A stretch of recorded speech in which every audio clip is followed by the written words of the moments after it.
I'm going to begin with an overview of theoretical and experimental or practical aspects first.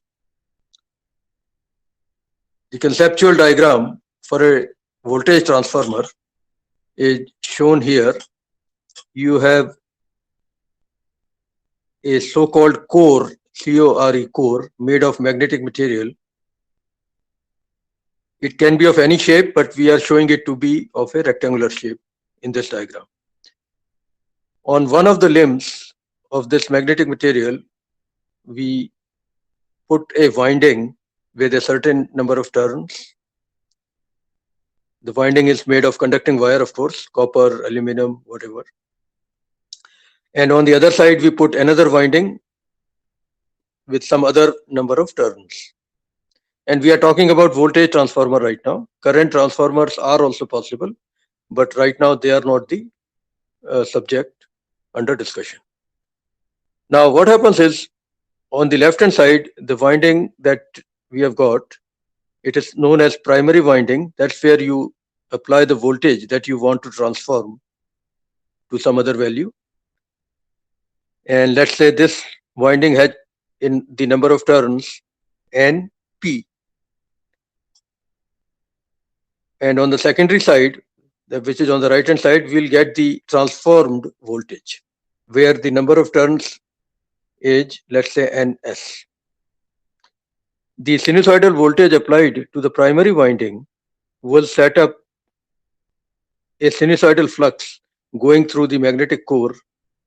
That flux would link with the conductors of the secondary winding and will produce an EMF there that will result in a voltage across the two wires coming out of the secondary winding. If you connect something to those two wires, current would flow. Let's say it's a lossless case, no losses anywhere.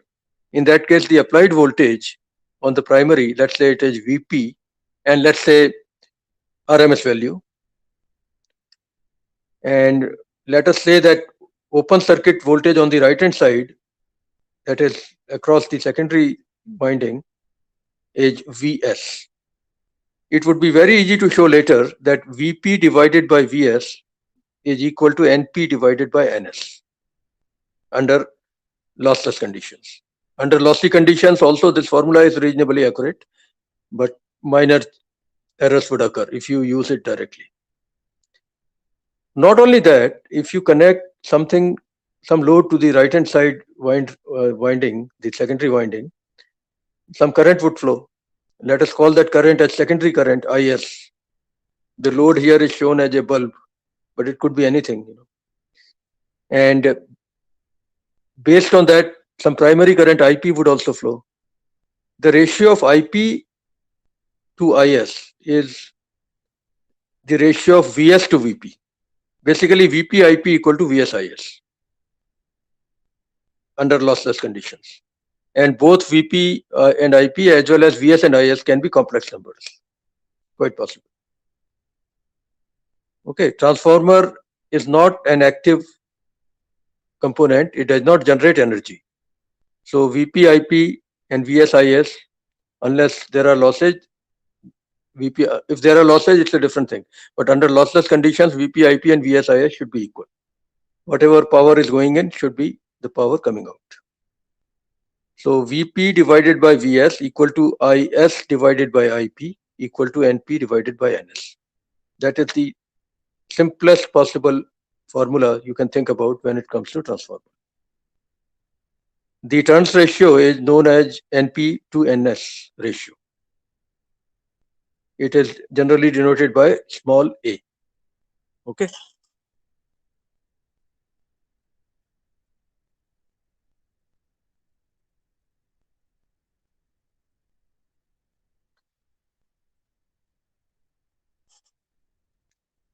Now that is the theory. This is one of the practical examples of a small transformer where you do not see everything that theory says because it is all encapsulated so that you cannot touch things which are inside. But take it from me that everything described in the schematic is done here inside the assembly. The things that you see are two wires for going in using the primary side and two wires for taking the voltage out from the secondary side. That much is there for sure. Those wires will be available and they will be given different color codes. The operating manual will tell you which wires are supposed to be primary wires and which wires are supposed to be secondary wires. The thickness of the wire depends on the amount of current that the transformer is designed for. We'll talk about it little later in detail. Okay. Why transformers? We have gone through it several times. One more time. Okay. AC can be easily generated using rotational mechanical energy as input. AC voltages can be easily transformed to higher or lower values. That is one advantage of AC. DC voltages cannot be transformed that easily to higher or lower values, because transformer does not work on DC, not this kind of transformer at least.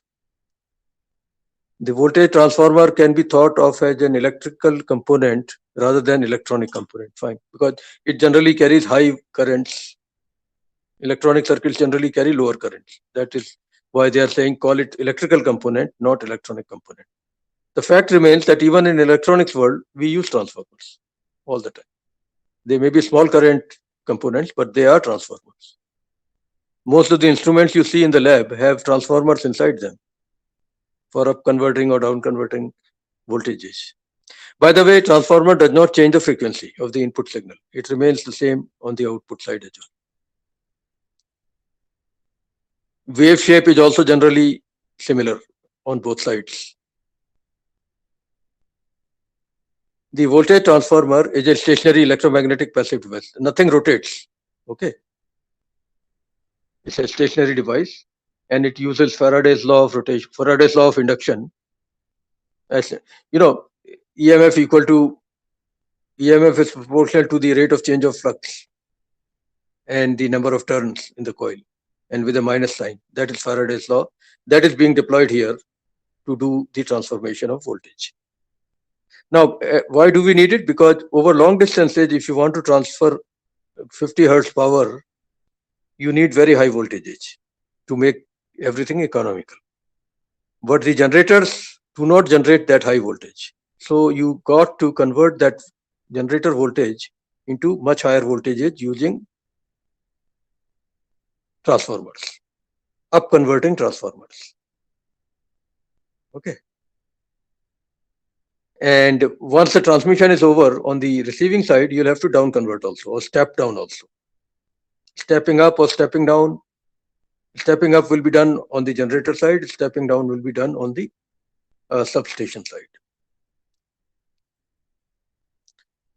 Substation does all the distribution in localities. Okay, this is again a bigger transformer in picture. You see these on the side of the road, not exactly this, but something similar.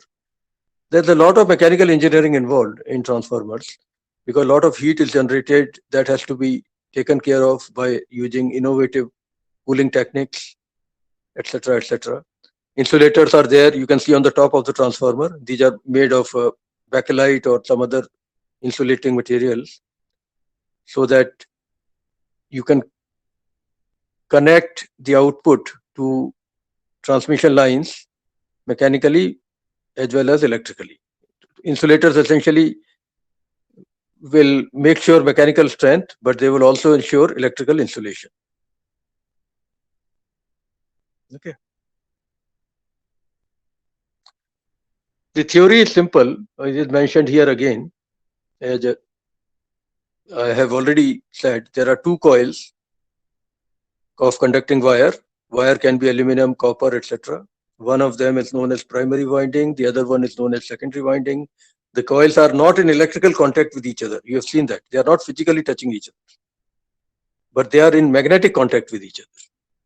Electromagnetic contact, let's say. Okay.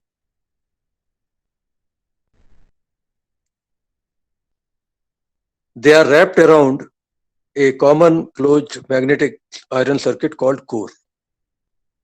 The material of the core is generally a soft iron material. And for reducing losses, it is generally not a solid material, but it is broken into thin wafers called lamination. I'll show you a picture soon. Okay.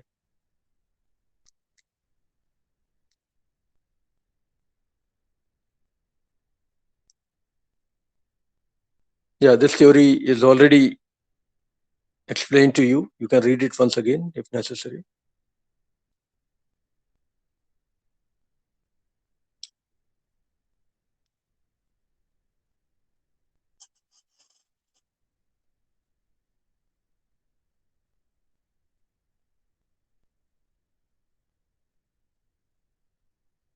Okay.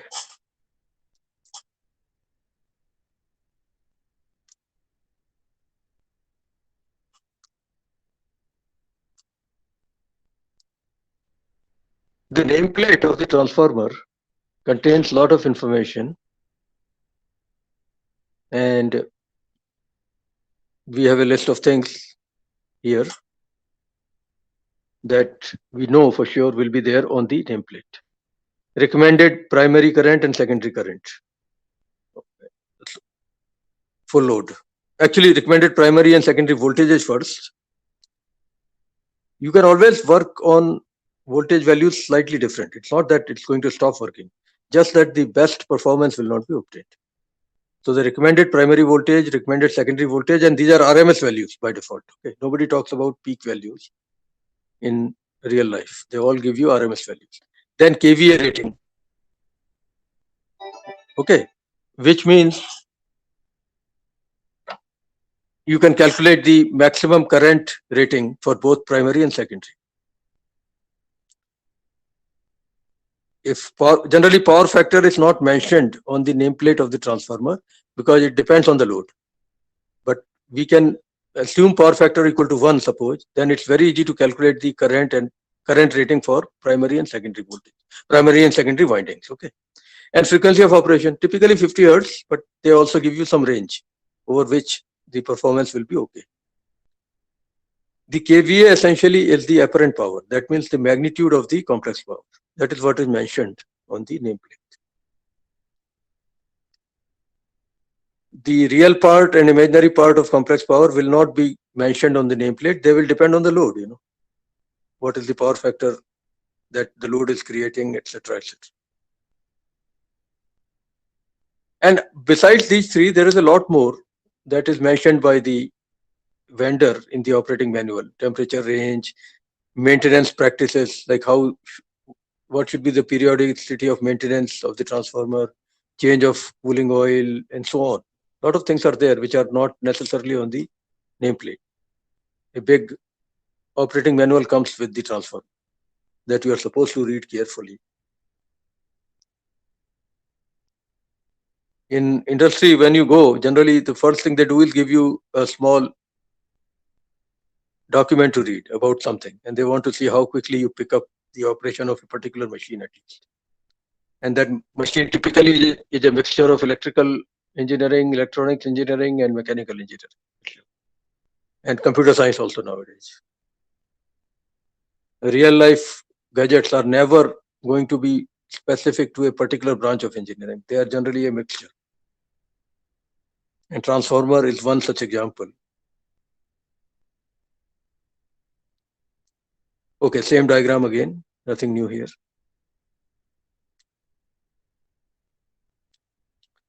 A, small a is the symbol used for NP divided by NS. In many books, you will see N1 and N2, not NP and NS. It's okay. You can live with that also. Okay.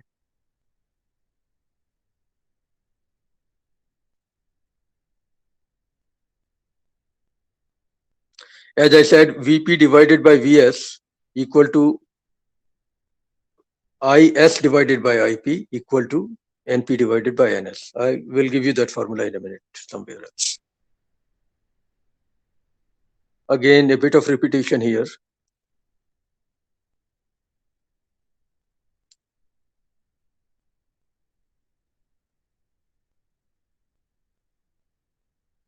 any transformer design is done with some specific applications in mind.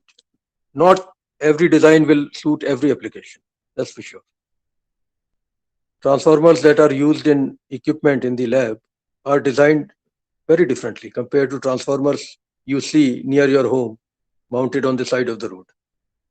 Okay, so, but theory basically is the same, no matter how different the implementation is.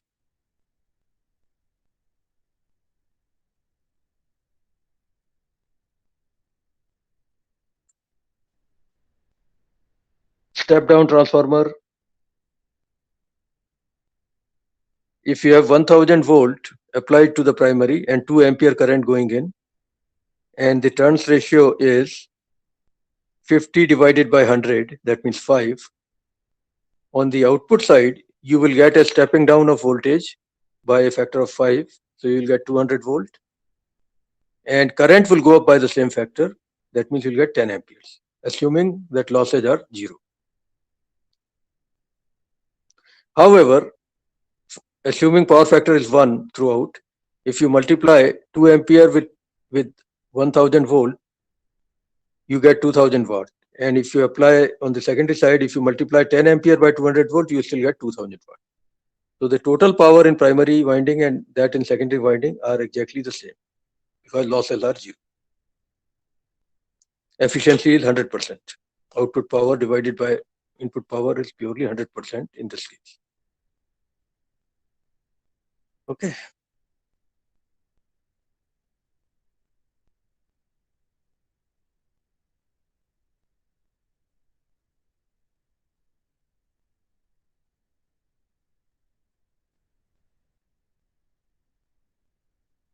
Yeah, this is something very self-evident, you know.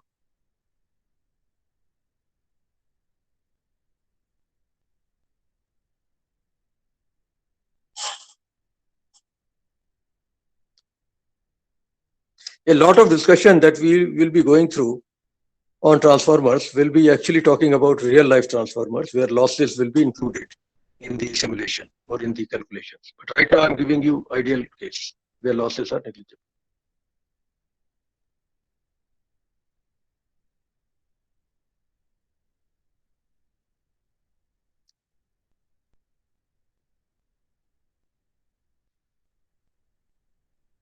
Again, yeah.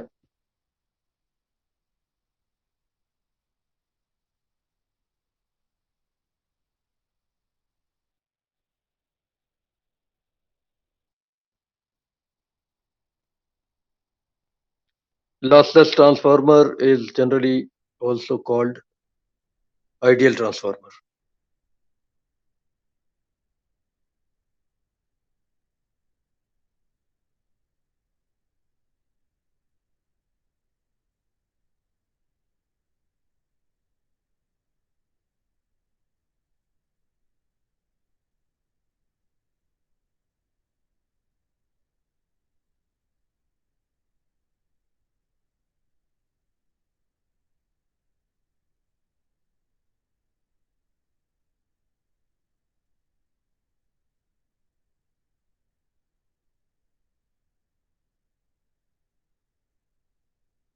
Factor will be less than unity. For a purely resistive load, unity power factor is the average power dissipated in the load is known as consumed power. We know this already. We have seen this in power systems. This is the equation I was trying to tell you orally. Vp divided by Vs equal to Np divided by Ns equal to Is divided by I in an ideal case.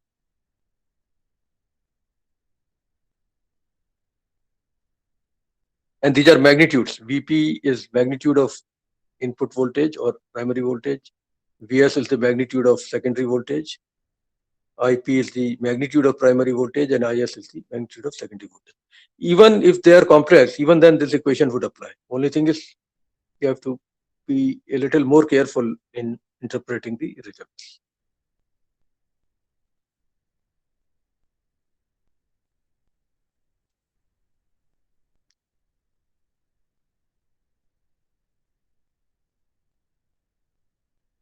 You know that power factor magnitude is always less than 1.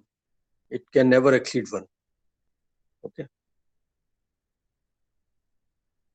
This is well known to you that impedance has a real part which is resistance and an imaginary part which is reactance.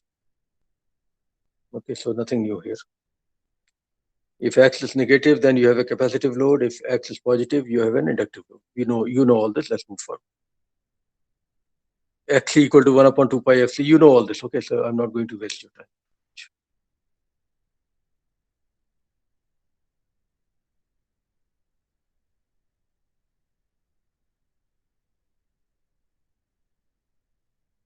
Repeated here for the sake of completeness.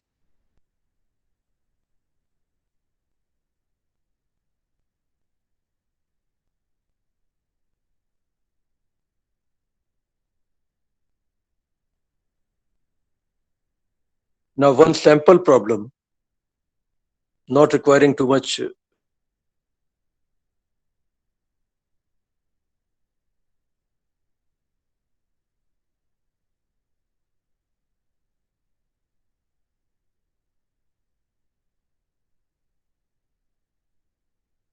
at Vs equal to 120 volt, both quantities being RMS values. Assuming an ideal step-down transformer, a purely resistive load, and a power factor of unity, part A, what is the turns ratio Np divided by Ns of the transformer? Obviously, Np divided by Ns will be Vp divided by Vs. So 8.5 into 10 raised to the power 3 divided by 120. Vp is 8500 volts, Vs is 120 volts. So 8500 divided by 120 will give you the turns ratio of the transformer. We'll see the answer in a minute. The average rate of energy consumption or dissipation in the housage served by the transformer is 78 kilowatt. What are the RMS currents in the primary and secondary of the transformer? Okay, so they are telling you that the power in primary or in secondary, because it's unity power factor and also it's a lossless case, we can say that Vp into Ip is 78,000 watts and Vs into Is is also 78,000 watts. Power factor is 1, losses are 0. So simple equation is Vp Ip equal to Vs Is equal to 78,000. And since you know Vp and Ip, you know Vp and Vs, you should be able to figure out Ip and Is very easily. That is part B. What is the resistive load Rs in the secondary circuit? Okay, that is simply Vs divided by Is, right? We'll see the answers in a minute. What is the corresponding resistive load Rp on the primary side? That is also Vp divided by Rp. Vp divided by Ip. That's it. Okay. So let's see the answers. The turns ratio is given by small a equal to Np divided by Ns equal to Vp divided by Vs. This leads to small a equal to 8500 divided by 120, which works out to be approximately 71. So turns ratio is around 71. That's the answer. Okay. Note that the preferred answer has to be the nearest integer value to the answer actually calculated. Since the transformer's turns ratio is best specified as an integer value. Yeah, if you say 70, instead of 71, you say 70 point something. The person who's actually going to be building these things may get a little confused. So it is better if you give an integral number as the answer. But again, it's not a must.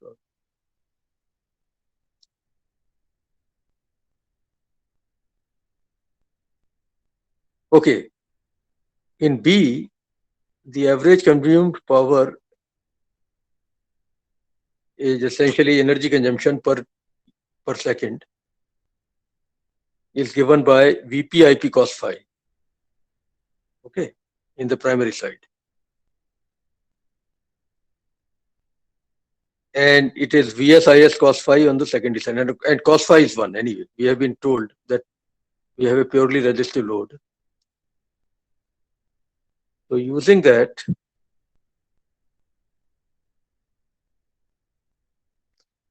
78,000 equal to VPIP. That's what I was telling you. Okay. And VP is known, so from there you can calculate IP. It works out to 9.176 ampere approximately. Similarly, 78,000 equal to VSIS. Put VS equal to 120 volts. So IS turns out to be 650 amperes. As a double check, small a equal to IS upon IP can be applied, and you should get small a equal to around 71. Last part is RS equal to VS upon IS. We get the answer as 0.18 ohm. That's the load resistance. In a similar manner, RP equal to VP upon IP, you get approximately 926 ohm. Okay, so it's a straightforward exercise, essentially speaking.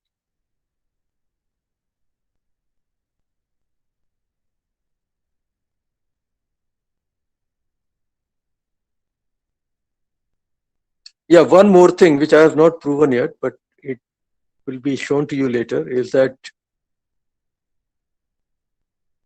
the load resistance multiplied by square of the turns ratio becomes the input resistance of the transformer. Don't worry about it too much, but we will show it later.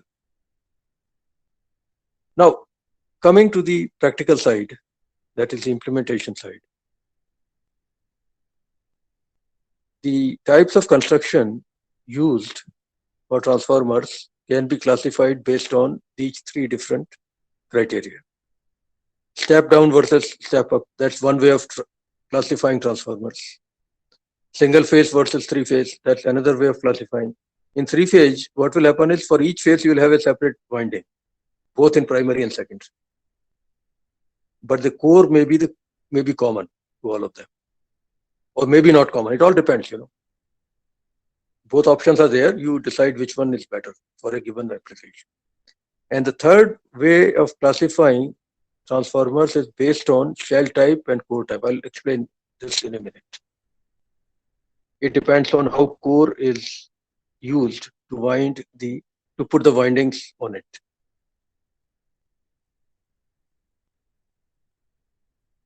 Another way of classifying transformers is power transformer,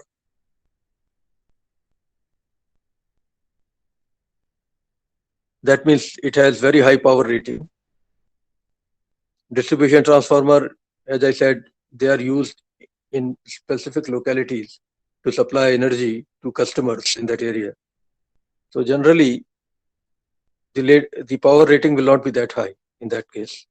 Instrument transformers, I told you already about, they are used in instruments that we have. So that's another way of looking at transformers.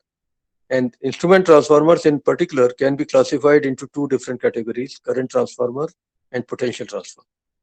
Current transformer obviously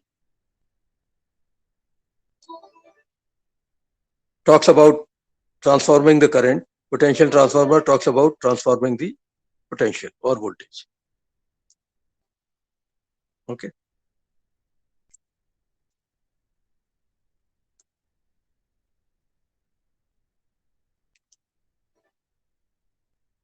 Just 1 minute.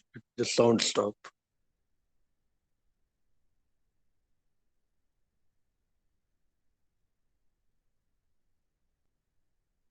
Yeah, another method of classifying transformers is the method you are using for removing the heat.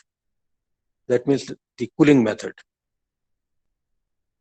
The small transformers do not need much cooling. I mean, air is enough for them. So they will be called air cooled or dry type. Nothing to do for us. The heat is not so large and air will take care of it. Air blast type is the one where air is there, but you have to force it in using fans. There, the heat generated is small, but not that small. So natural circulation of air will not be enough. You will have to force air through the entire assembly to remove the heat. That is called air blast type of cooling. For even higher thermal energy cases, you go for oil-filled construction. Oil basically distributes the heat uniformly, and it makes heat more manageable. Now, even oil-filled construction may not be enough. You may have to put cooling pipes around the transformer besides having oil inside, if the power rating is very high. So oil-filled cases can be of two types, either self-cooled, where you have no water pipes around the transformer, or oil-filled with water pipes going around the transformer construction. Okay, so cooling technique is another way in which you can classify transformers. Cooling technique is one, the functionality is one, whether step down or step up, whether single phase or three phase, or whether shell type or core type. These are different methods of classifying transformers. Now, what is shell type and core type? Here it is. This is on the left side is what we call core type construction. What happens is the two windings are on two opposite limbs of the core, and they are externally visible.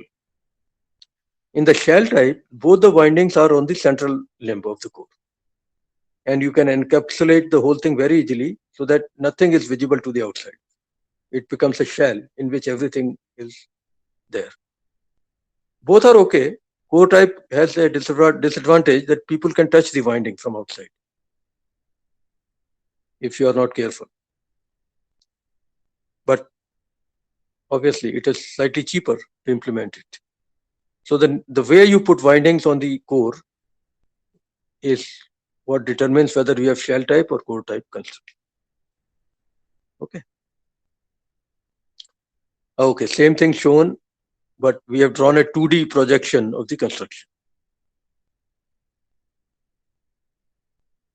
Same diagram. Here we have a 3D picture. Here we have a 2D projection.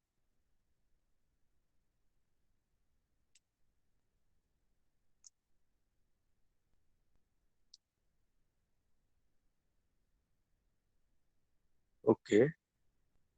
Okay, there's some written statement here.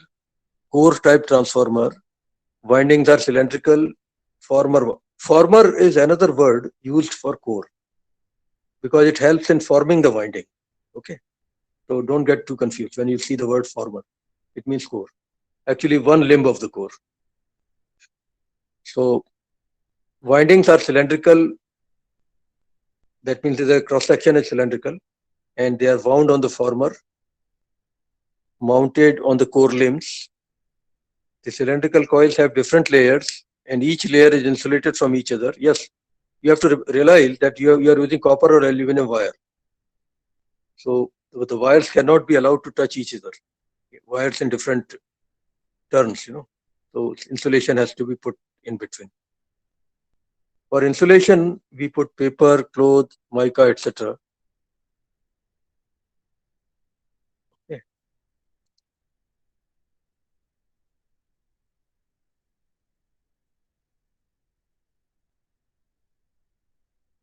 Some practical information about shell type transformer. Just read it through. That's it. Another diagram to show you the difference between core type and shell type construction. I think it is similar to what we have seen in the previous slides.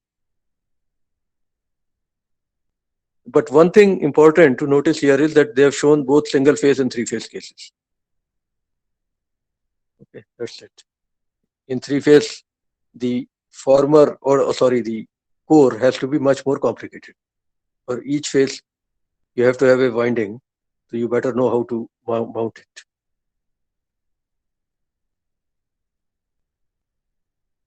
Transformers can be single phase and three phase both,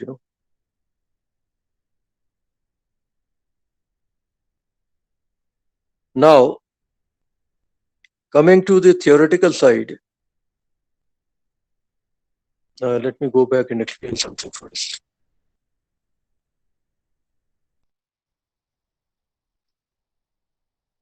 When I showed you this picture, I had assumed that the entire VP is going to appear across the primary windings. In reality, because of the lossage in the wires, and not only that, because of the inductive effect of the wires, VP that you are applying to the terminals of the primary will see some drop, and something called EP, primary EMF, would actually occur across the primary winding. So we use two different symbols for this is now a lossy case. In reality, VP will be applied and EP would appear across the primary windings. The difference between VP and EP will be determined by resistance of the primary winding and inductance of the primary winding. On the secondary side also, you will get ES developed across the two terminals of the secondary, but actual voltage coming out will be VS, and they will not be equal. So what we are going to see in lossy case is four types of voltages: VP, EP, ES, and VS. It is EP divided by ES, which will be equal to NP by NS. And VP divided by VS will be slightly different. I'll be coming back to that theme again and again. It's just the beginning right now. So let's see.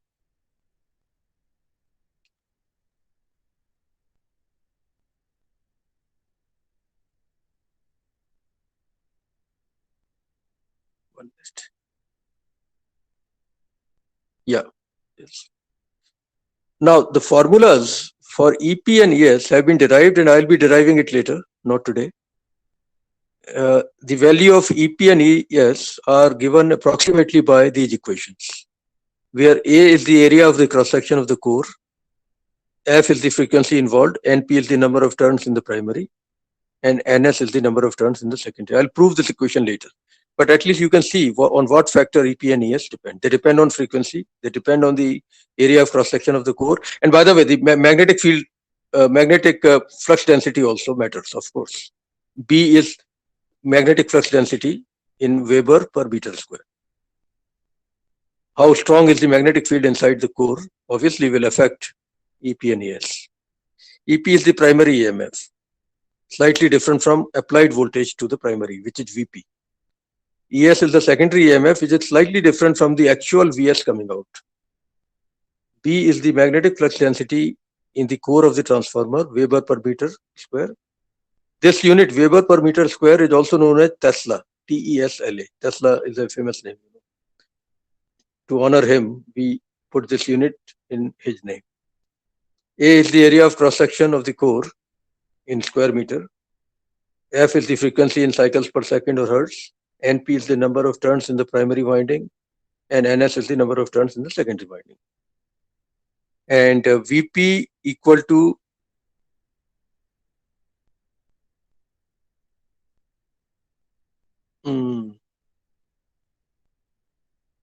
no, this equation is wrong. It should be VP equal to EP plus IPRP. Okay. VS equal to ES minus RS is okay. There's a, I think, typographical mistake. In first equation, you should have VP equal to EP plus IPRP. Okay, keep that in mind when you get the document. Anyway, we'll come to these equations later also in my own notes. This is also my PPT, by the way. I prepared it, but I made a mistake in putting the sign.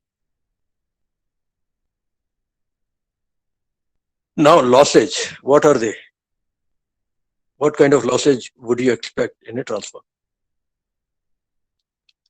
Loss means difference between output power and input power. As simple as that, right? Electrical transformer is a static device. Mechanical losses are not there. No friction, nothing. Windage means effect of wind on rotating parts. There's no rotating part, so no windage loss.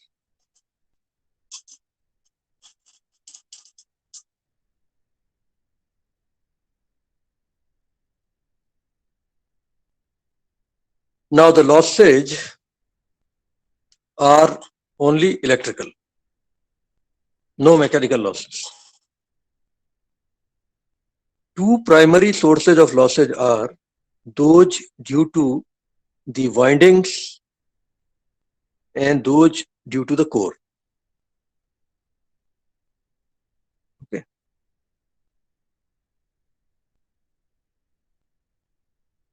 The losses due to winding resistance are known as copper losses, and losses due to the imperfect nature of the material of the core are known as iron losses or or core losses or magnetic losses. So two primary kinds of losses in a transformer are copper losses and iron losses. Iron losses are also known as magnetic losses or core losses. We will not derive detailed formulas for them. In fact, we will use formulas which are available in literature for losses. Copper losses are anyway very easy to figure out. They simply use Ohm's law. We have not yet spoken about DC machines, so ignore the last sentence for now.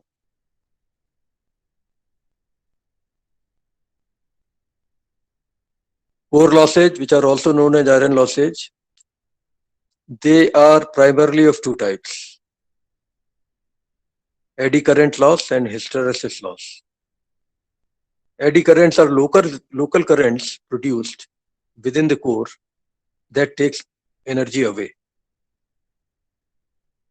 And hysteresis is the behavior of the material which is different during the positive half of the cycle and negative half of the cycle.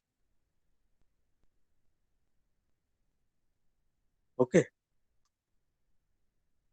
Reversal of magnetization in the transformer core produces different type of nature, different type of behavior in the core material. This loss, hysteresis loss, depends on the volume and the kind of iron, that is quality of the iron that you are using, frequency of magnetic reversals, which is equal to the frequency of the applied voltage, and the value of the flux density. An approximate formula is given here for calculating hysteresis loss in watts. Eta, which is an empirical constant, multiplied by the flux density, magnetic flux density in the core, P, multiplied by F, frequency of operation, and multiplied by V. V is not voltage here, it is the volume of the core in meter cube. Be careful. Eta is an empirical constant, which is known as hysteresis constant. Its value is given for most materials. Okay. So this is the equation we will be using if necessary to calculate hysteresis loss approximately. Eddy current loss is because of the local currents produced within the core.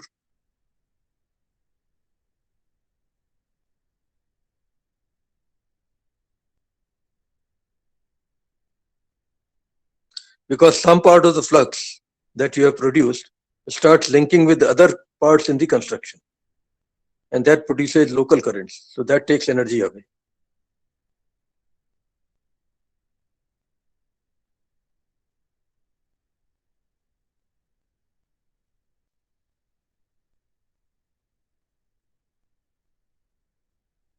Iron losses and eddy current losses and hysteresis losses together become iron losses or core losses. Now, one method to reduce eddy current loss is not to make the core a solid assembly. Instead, break it into thin wafers called laminations, as shown here, and then put those laminations together, either using bolts or using glue or some other method. That actually reduces the amount of eddy currents quite significantly. For large transformers, this becomes very critical because losses are much higher in large transformers. For small transformers, you don't care much. So I hope you understand the meaning of laminations. These are thin slices which are brought together to make the solid assembly.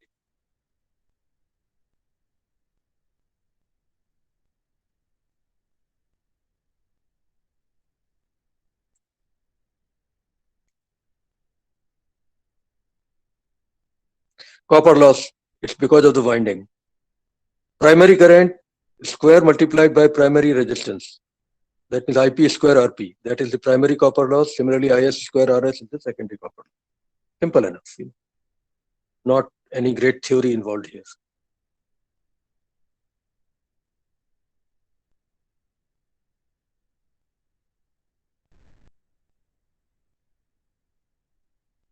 As you start drawing more and more current from the transformer, copper loss starts becoming a lot more significant because it depends on the square of the current.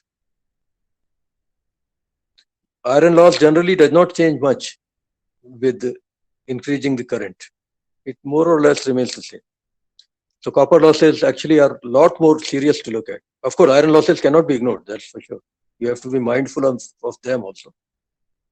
But for large transformers, copper loss predominates, that's for sure. Heating is primarily because of copper loss. Ore also gets hot for large transformers, but iron losses are also not that negligible. But windings are too hot. They may melt actually. They may produce fire and accidents if you are not careful in designing the cooling mechanism.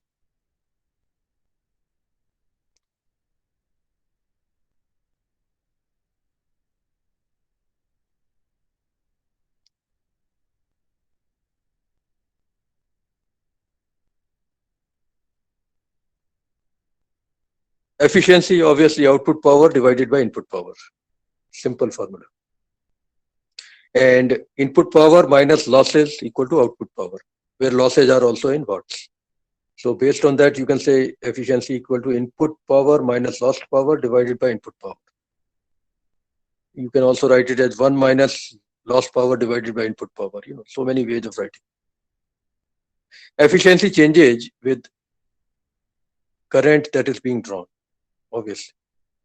Full load means the rated current being drawn from the secondary. If you say half load, that means rated current is 50% of what is recommended. Sorry, not rated current. The actual current is 50% of what is recommended.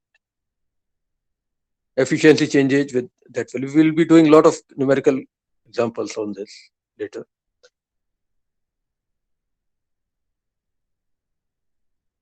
As electrical engineers, we will obviously love to draw an equivalent circuit first for a transformer with losses and without losses. Then only all these calculations are possible. So we'll come to that soon. Well, there is one efficiency which is simply output power upon input power. There's another efficiency which is defined, which is in terms of total energy drawn over a 24-hour period divided by total energy inputted in that period. This is actually a lot more realistic because load changes all the time. To capture reality, sometimes this so-called all-day efficiency is more important than the power efficiency.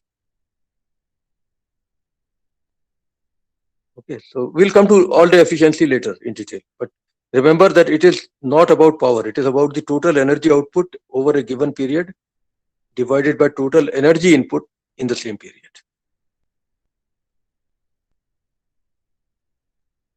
And generally that period is 24 hours.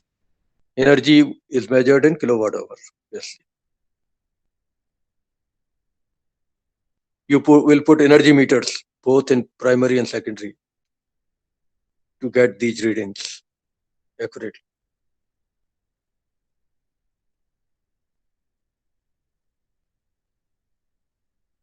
Of course, losses would matter here also. If losses are high, this efficiency will be low.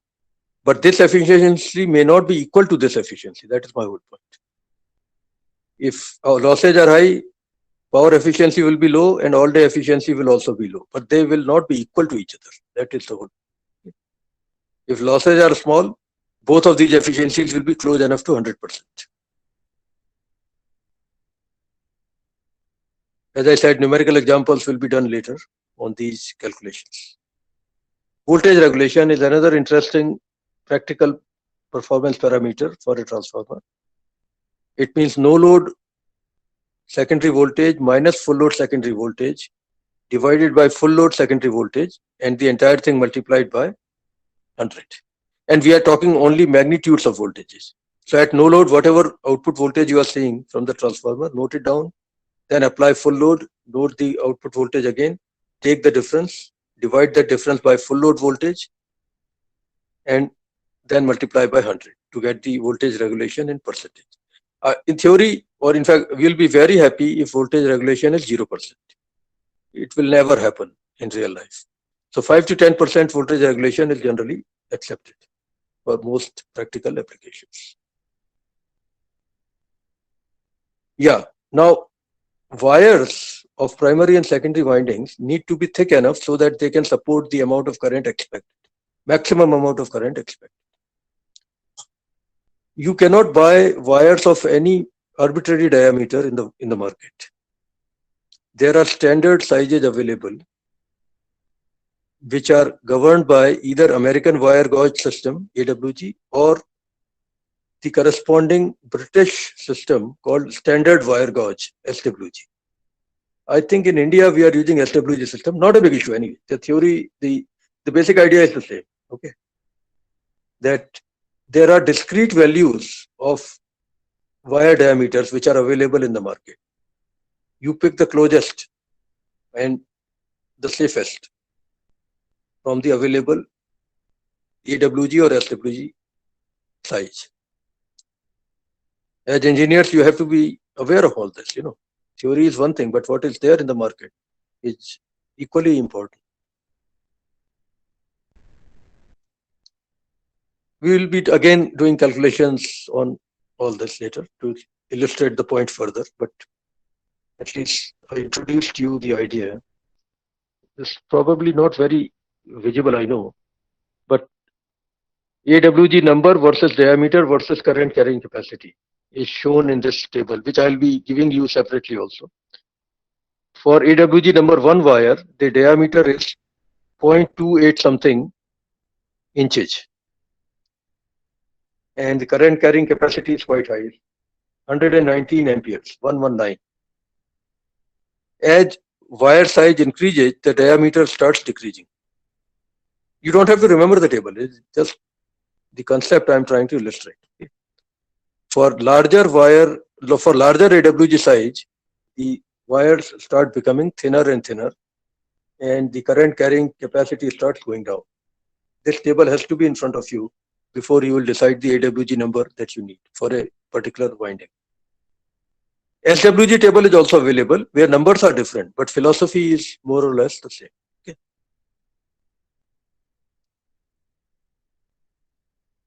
Now, this is my own diagram when it comes to capturing the reality with which transformer designers have to live.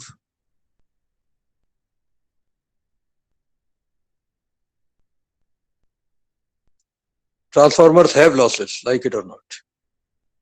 Okay. And what I've shown here is an approximate equivalent circuit to capture that reality. The symbols here are slightly different from what I have shown otherwise in the PPT, but it's still, let me explain the philosophy.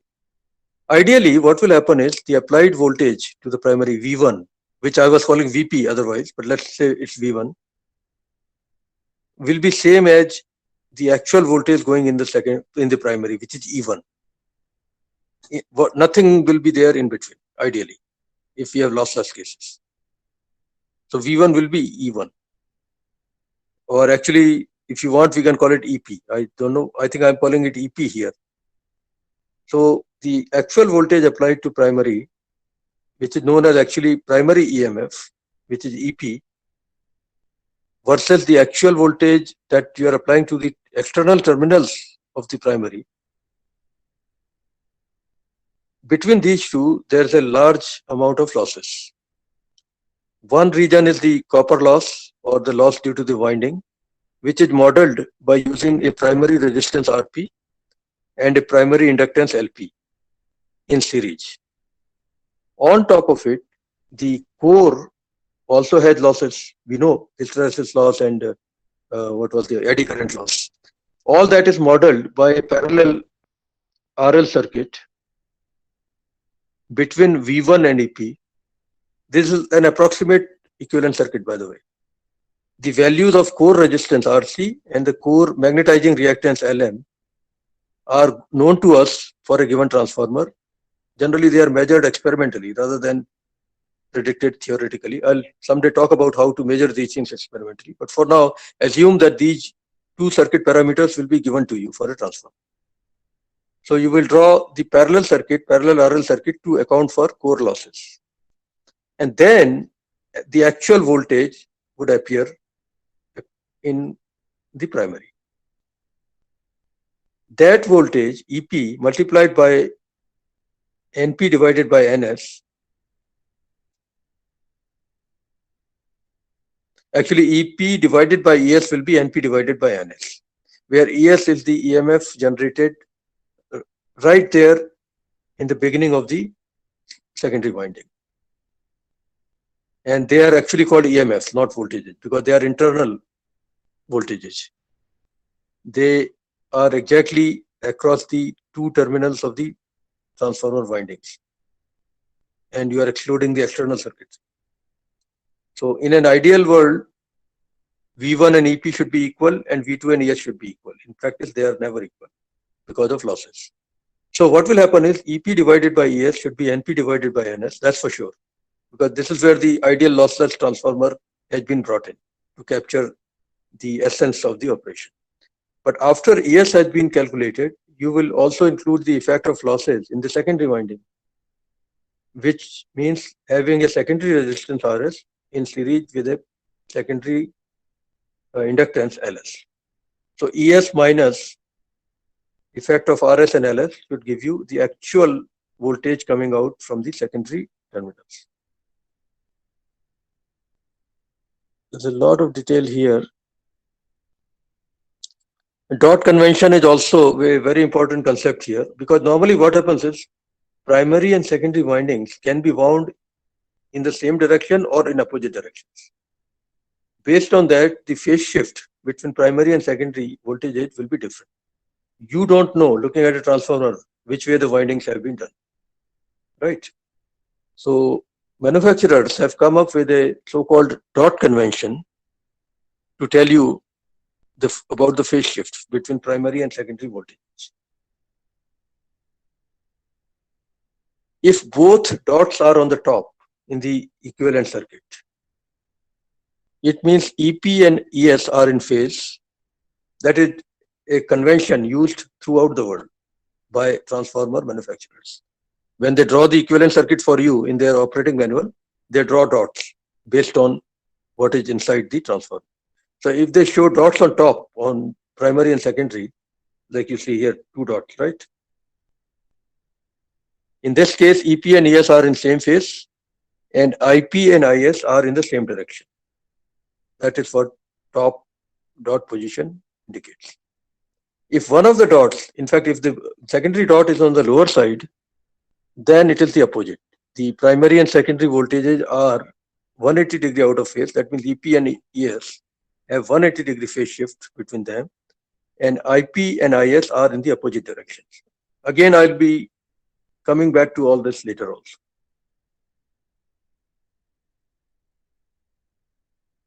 EP is the EMF induced in primary, ES is the EMF induced in secondary, RP is the resistance of primary winding, LP is the inductance of primary winding, RS is the resistance of secondary winding, LS is the inductance of secondary winding, RC is the core loss resistance, LM is the core magnetizing inductance.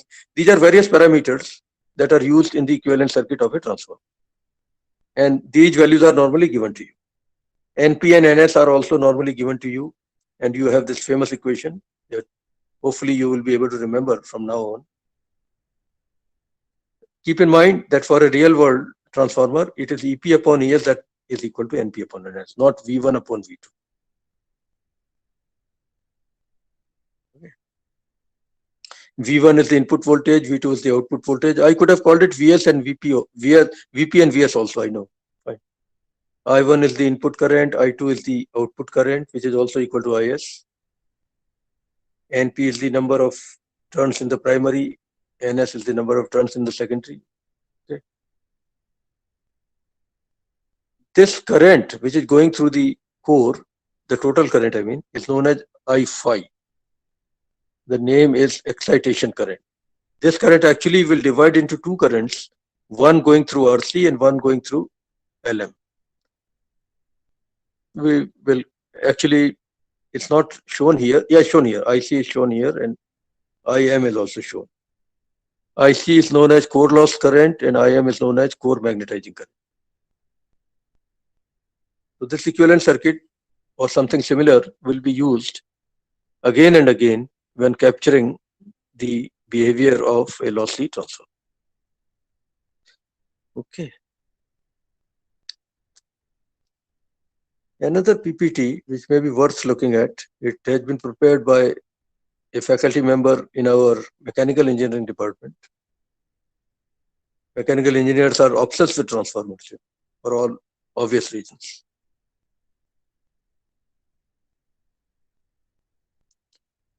He is making statements similar to what I did.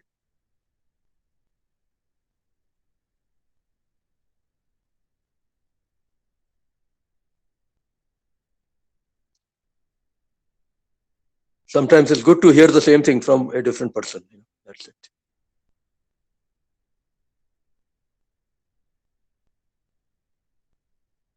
The basic schematic of a lossless transformer, at least, is shown on the right-hand side of this slide. We show coupling by drawing two vertical lines between the two coils. It's a good idea to draw those two lines all the time. Otherwise, you may be talking about two coils which are not coupled at all.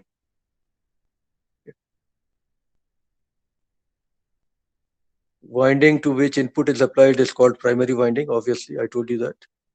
Winding which is connected to the load is called secondary winding. Fair enough. This is already shown to you in my PPT also. It's more or less the same thing. Important thing is the distinction between VP and EP, which I tried telling you already, and distinction between ES and VS. Because of losses, they will not be equal. Like ES will not be equal to VS and EP will not be equal to VP because of losses.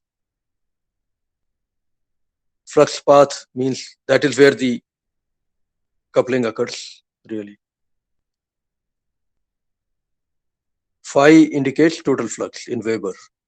It is B multiplied by A. A is the area of cross section of the core and B is the magnetic flux density in Weber per meter square. Okay, principle of operation, I think we have gone through it already. But he has drawn a diagram slightly different from mine. Not a big issue.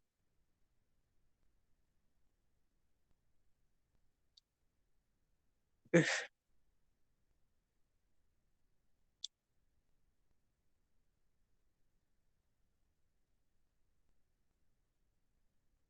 Yeah, functional. Yeah, this is the famous Faraday's law.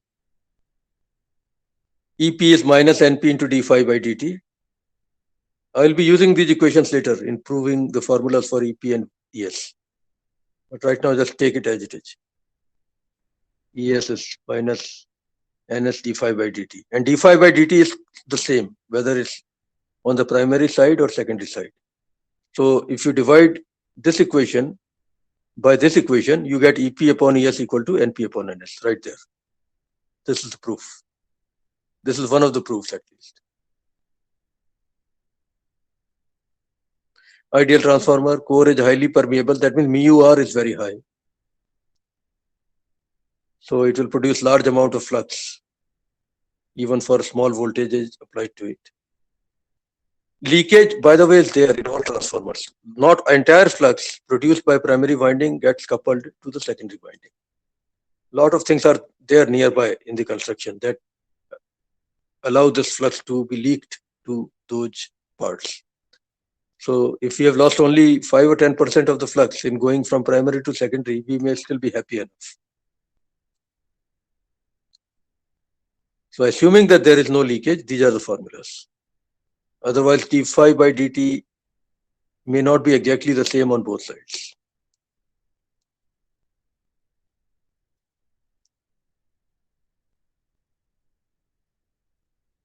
Yeah, all these are the assumptions under which these equations were written. Lossless cases. Yeah, this is something I have already given you. Product of number of turns and current going in is known as magnetomotive force, MMF. You may want to just keep it in your head. When if somebody tells you MMF of the transformer is so much, that means he's telling you the value of NPIP or IS or NSIS.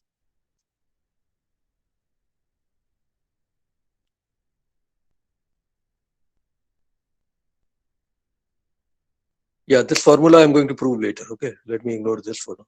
But you see, this is what I had given you in my PPT.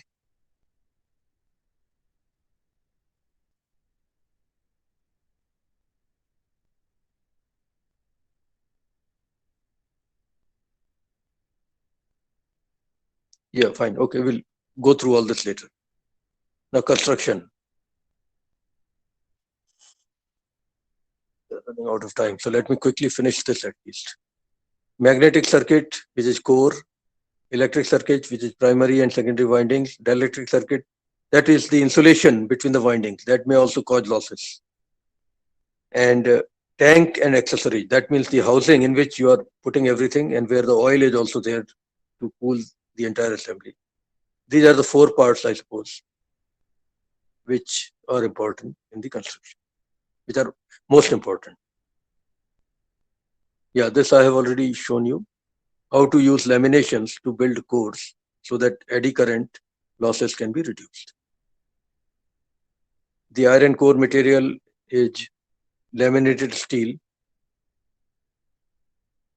and thin laminations are used instead of solid assembly.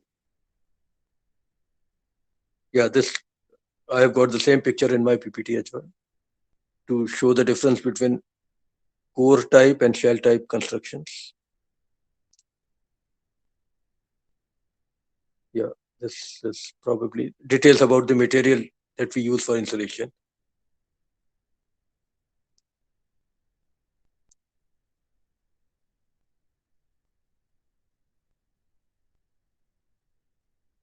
Lot of details about the mechanical parts that are needed to get the construction done. Conservator, breather, bushing. Don't worry too much. Bushing, I know for sure what it is. It means current carrying rod. For large currents, the design has to be done very carefully. This includes rod as well as the cylinder around it for isolation purpose. Tank, of course, is the obvious word, which will tank has all the oil that you need. Okay, so don't worry about memorizing everything, but be aware that lot of mechanical engineering is a must to get a good transformer done. Waterproofing and so on. The tanks are made of welded steel, sheet steel.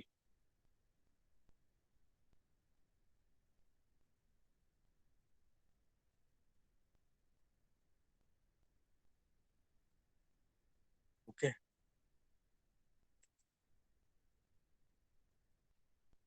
Losses, I have already told you about this. So repetition of all that once again.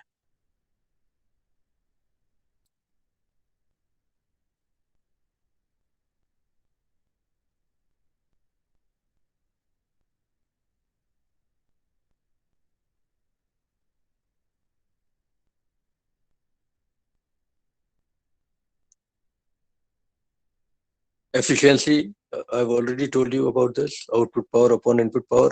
There is a condition for maximum efficiency. I'll be deriving it later. Don't worry about it right now. Condition for maximum efficiency. I will be proving it later. All day efficiency, I have already told you about. This is probably even more realistic to measure compared to the power efficiency.